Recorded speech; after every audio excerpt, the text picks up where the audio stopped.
达摩茶，一夜浮沉的修行。出崖，崖边的问与答。少年跪在云雾缭绕的悬崖边，身下的青石被露水浸得冰凉，竹篓里的茶芽还带着破晓时分最清澈的寒意。他抬头望向盘坐的达摩，眼神是初入世的迷茫与热切。祖师，如何才能成为一杯好茶？达摩没有睁眼，只是轻轻拈起篓中一片最嫩的青叶，指尖传来微小的颤动。孩子，先让自己从枝头上彻底死去。第一杯，母我之火。茶灶的火焰舔舐着铁锅，发出低沉的嗡鸣。少年蜷缩在火光之外，看着那些采摘的叶片在锅中翻滚，像极了自己被抽离的魂魄。这叫杀青。他感觉到一股灼热的痛楚，仿佛自己的身体被投入那口锅中，皮肤在热浪中紧缩，水分化作白烟蒸腾。所有的形状，所有的名字，所有我的执念，都在高温中被揉碎，被褪去。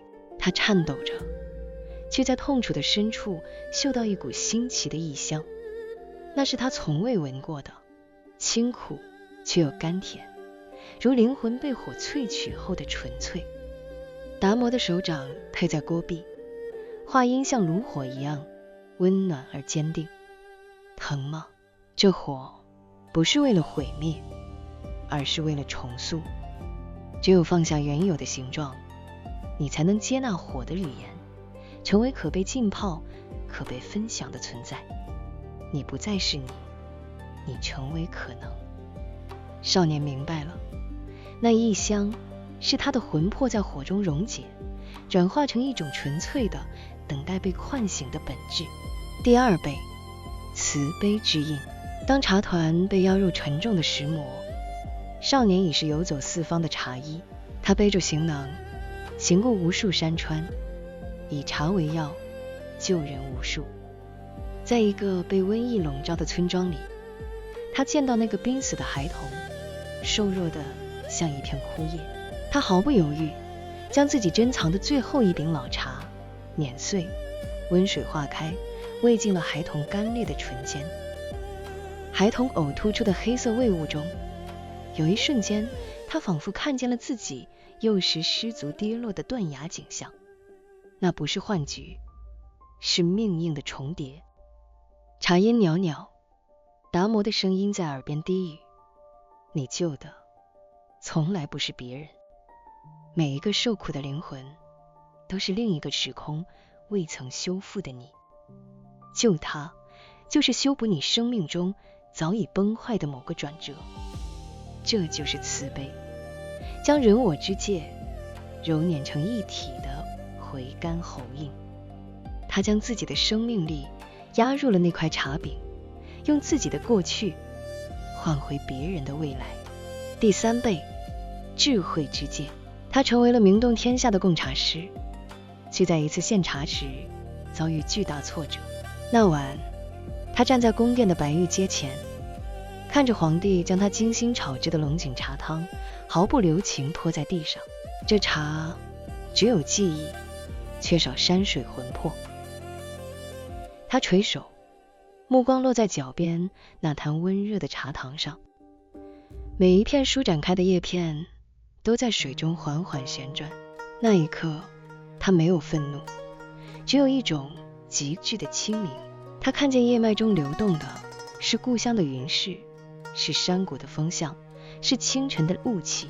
他当下领悟，龙井要的不是我的记忆，而是让龙井成为龙井。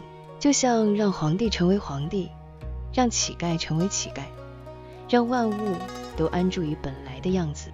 他学会了凝视，凝视万物间那道不可逾越却又庄严无比的距离。这距离是尊重，是界限，也是真正的智慧。第四杯，自在之归。暮年，他隐居在故乡的茶山，日日煮茶，却发现自己泡出的茶总带着一丝难以化解的苦涩。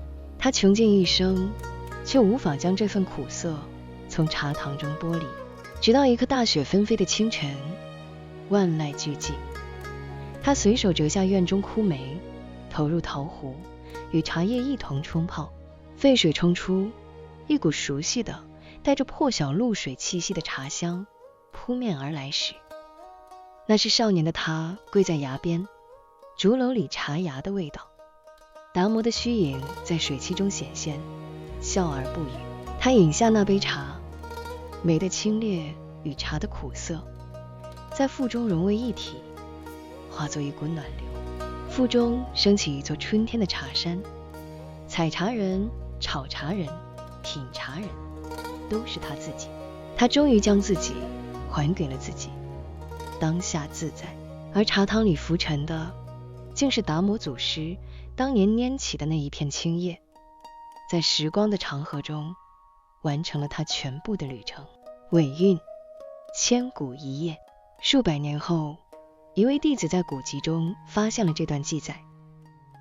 他勤到那座茶庵，炉上陶垒余温未散，壶底烙着4行寄语：采石忘身，备时容他，7时守戒，饮食归真。